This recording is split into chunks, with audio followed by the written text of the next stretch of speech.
नवरात्रि की ढेरों शुभकामना के साथ आइए हम जानते हैं कि विश्व जननी भगवती की आराधना के दो मार्ग कौन से हैं। एक तो शास्त्र सम्मत, जिसमें एक एक कदम में पूर्णता प्राप्त करने में शास्त्रीय सतर्कता बहुत जरूरी है। दूसरी स्थिति ये है कि निश्चलता और सहजता से देवी को सर्वस्व सौंपकर एक छोटे से बच्चे की तरह अपनी माँ के साये में रहकर बिना किसी छल कपट लाग लपेट के तन्मयता से माँ की भक्ति करनी चाहिए। शक्ति स्वरूपा की आराधना के साथ ही हर स्त्री का यथोचित सम्मान भी हमारे द्वारा होना चाहिए।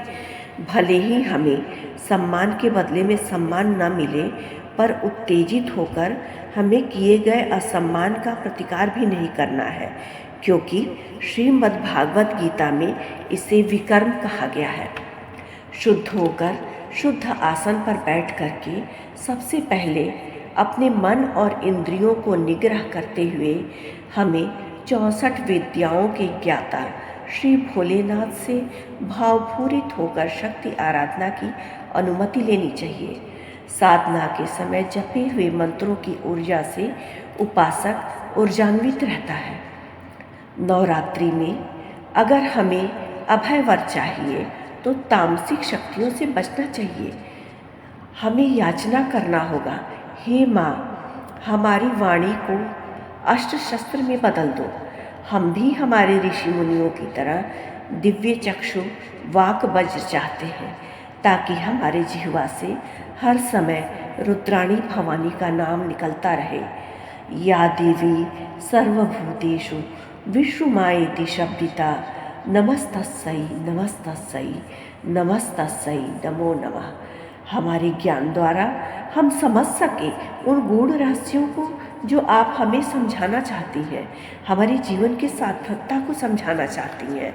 हे माँ, हे विश्वजननी, हे जगदम्बा। आपको जगदम्बा क्यों कहते हैं? महाशक्ति ही प्रकृति है। सृष्टि की उत्पत्ति प्रकृति से होती है। 24 तत्वों के माध्यम से प्रकृति सृष्टि करती है। गीता में भगवान श्री कृष्ण ने कहा है, मेरी अध्यक्षता में प्रकृति चराचर जगत की उत्पत्ति करती है। जब ब्रह्मा जी को मधुकैटभ से भय उत्पन्न हुआ तो उन्होंने देवी की आराधना की। उन्होंने कहा, हे देवी, आप ही सृष्टि का सृजन, पालन और संहार करती हैं। या देवी सर्वभूतेषु प्रकृति रूपेण संस्थिता नमस्तस्यै नमस्तस्यै नमस्तस्यै नमो नमः। या देवी सर्वभूतेषु सृष्टि रूपेण संस्थिता नमस्तस्यै नमस्तस्यै नमस्तस्यै नमो नमः। अतः ब्रह्म से भी पुरानी युवती होने के कारण आप विश्व जननी हैं। हे जगदम्बा, मधु कैटभ प्रसंग में विष्णु निद्रा का प्रतीक है। हमारी अज्ञानता, इस अज्ञानता के प्रतीक ब्रह्मा यानी हमारा हृदय सुप्त प्राय होता है। जब तक तप जप सत्कर्म ना हो, इसी अज्ञानता के वातावरण में सर्वप्रथम हमारे कर्ण इंद्रिय मतलब कानों में विकार आ जाता है। अज्ञानता में व्यक्ति कानों का कच्चा हो जाता है। विष्णु भगवान के कानों की मैल से 2 राक्षसों का जन्म मधु और कैटभ सांकेतिक है। ये क्रियाएं सर्वप्रथम हमारे ब्रह्म यानी हृदय पर प्रहार करती हैं।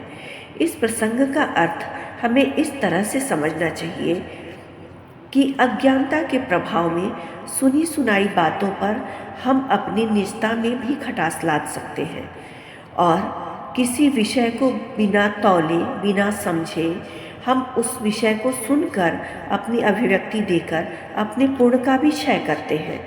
अधर्म का फैलाव धर्म के अस्तित्व को बर्दाश्त नहीं होता।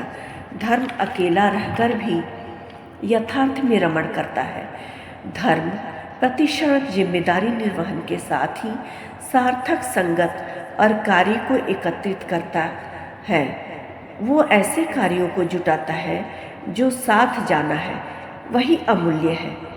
बिजली की चमक के समान सिंह के कंधों पर बैठी हुई अग्निमय स्वरूप वाली हे महामाया, महासुरी, महाविद्या, भारती वेदगर्भा आपको बार बार नमस्कार है, बार बार नमस्कार है, बार बार नमस्कार है।